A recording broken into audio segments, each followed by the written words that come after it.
नमस्कार बच्चों, मैं हूं जितेंद्र शर्मा। आज हम आपके सामने लेकर के फिर से उपस्थित हुए हैं कक्षा 10 की संस्कृत की पुस्तक जिसका नाम है शेमुषी द्वितीयः भागः। हम शेमुषी द्वितीयः भागः के 5वें पार्ट के प्रश्न और उत्तर को आज इस वीडियो के माध्यम से पढ़ने जा रहे हैं।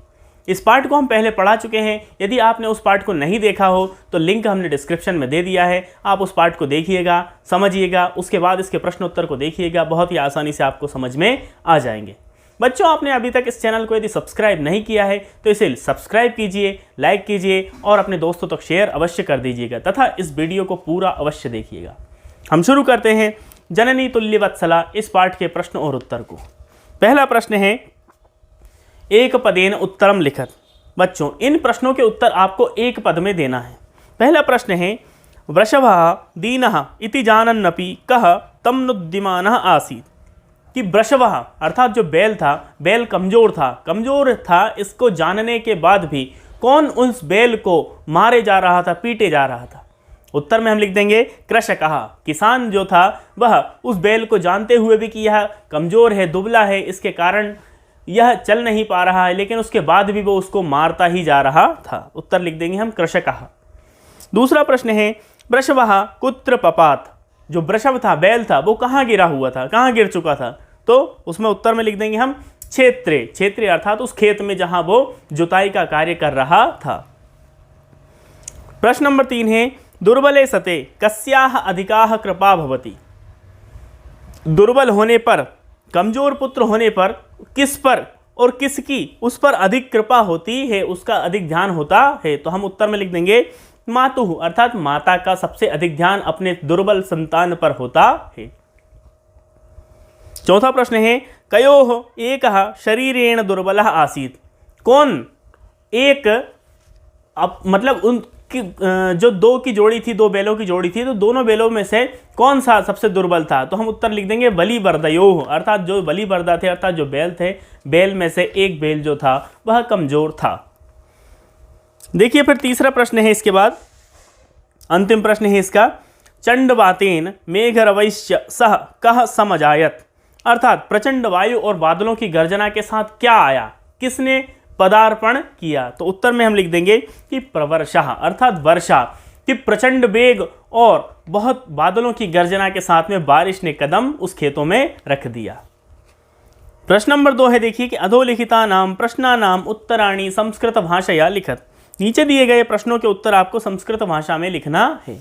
पहला प्रश्न है, देखिए कि कृषकः किम करोति स्म। कृषक जो था वह क्या कर रहा था।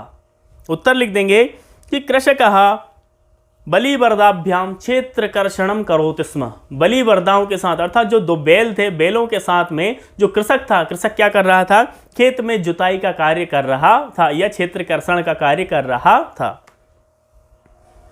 प्रश्न नंबर 2 है कि माता सुरभिः किमर्थम अश्रूणि मुंचति स्म।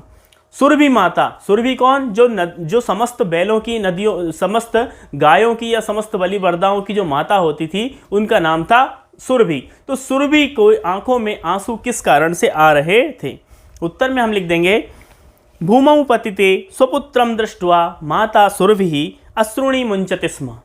भूमि पर पड़े हुए अपने पुत्र को देख करके माता सुरभि की आंखों में आंसू आ रहे थे, आंसू उनकी आंखों से टपक रहे थे।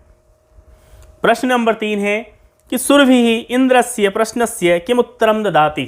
सुरभि ने इंद्र के प्रश्नों का क्या उत्तर दिया। उत्तर लिख देंगे हम इसमें कि सुरभि इंद्रस्य प्रश्नस्य उत्तरम ददाति यत् हे वासव अहम पुत्रस्य दैन्यम दृष्ट्वा रोदिमि। सुरभि ने इंद्र भगवान को उत्तर देते हुए कहा कि हे भगवान इंद्र, मैं अपने पुत्र की इस दीन दशा पर रो रही हूँ। उसकी ऐसी दशा पर, दैन्य दशा को देख करके मैं बार बार मेरी आंखों से आंसू आ रहे हैं। प्रश्न नंबर 4 है, देखिए कि मातुः अधिका कृपा कस्मिन् भवति। माता की सबसे अधिक कृपा किस पर होती है।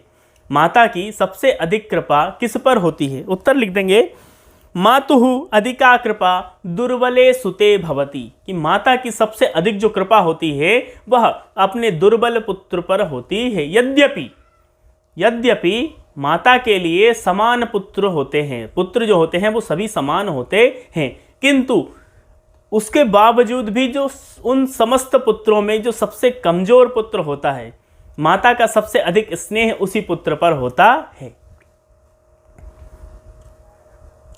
फिर है अगला प्रश्न, इंद्रः दुर्बल वृषभस्य कष्टानि अपाकर्तुम किम कृतवान, कि इंद्र ने, भगवान इंद्र ने दुर्बल वृषभ के अर्थात उस दुर्बल कमजोर बैल के कष्टों को हरने के लिए क्या किया। तो उसने क्या किया था, वृष्टिम कृतवान, इंद्रः दुर्बल वृषभस्य कष्टानि अपाकर्तुम वृष्टिम कृतवान, कि इंद्र ने क्या किया, उस दुर्बल कमजोर वृषभ अर्थात बैल के कष्टों को हरने के लिए क्या किया था, उसने वृष्टिम कृतवान, वृष्टि उसने अर्थात बारिश की उसने वर्षा करवा दी थी।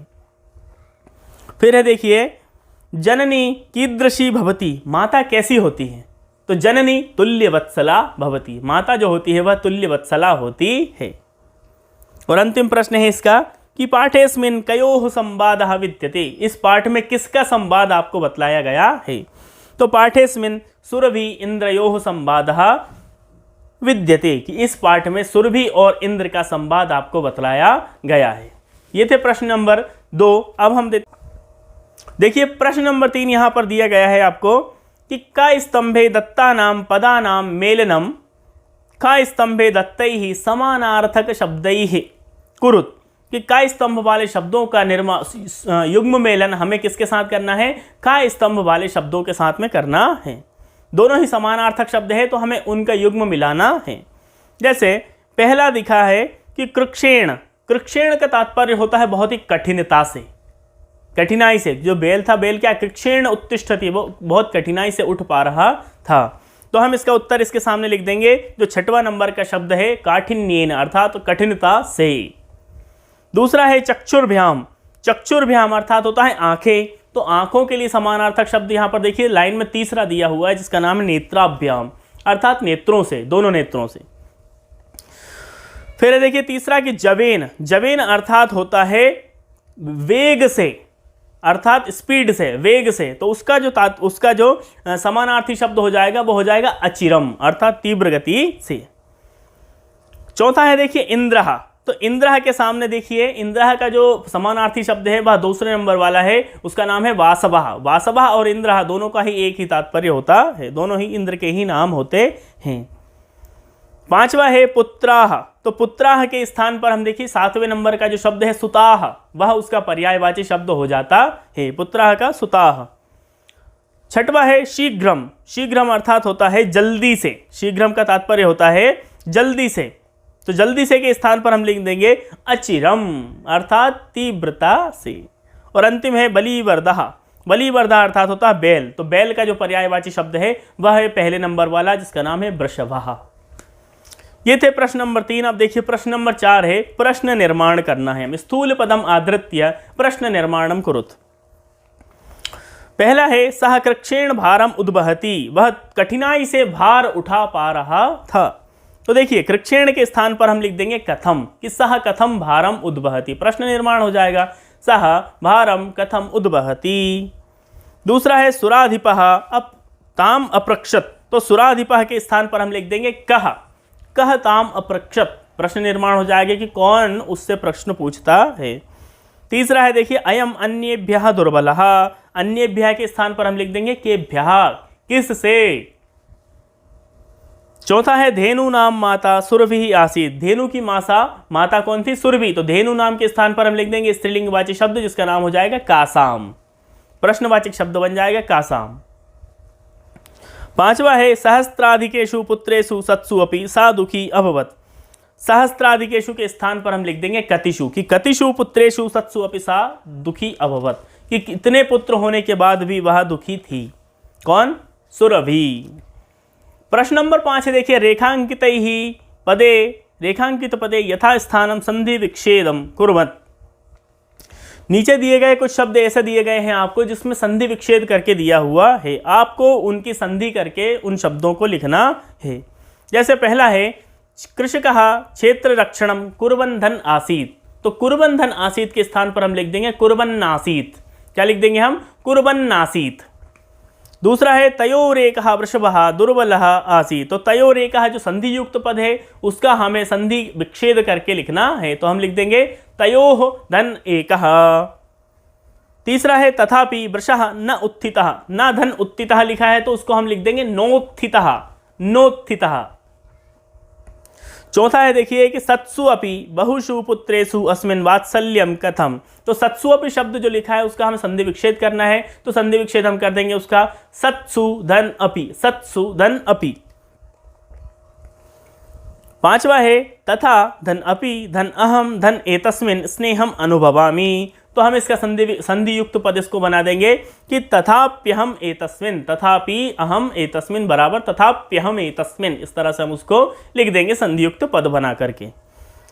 पांचवा है कि मैं बहूनि अपत्यानि संति, तो बहूनि धन अपत्यानि बराबर बहुन्यपत्यानि हम इसको कर देंगे, बहुन्यपत्यानि।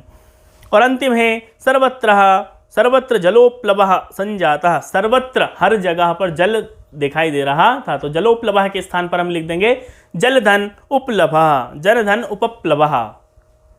प्रश्न नंबर 6 है देखिए इसके बाद में अधोलिखितेषु वाक्येषु रेखांकित सर्वनाम पदम कस्मै प्रयुक्तम।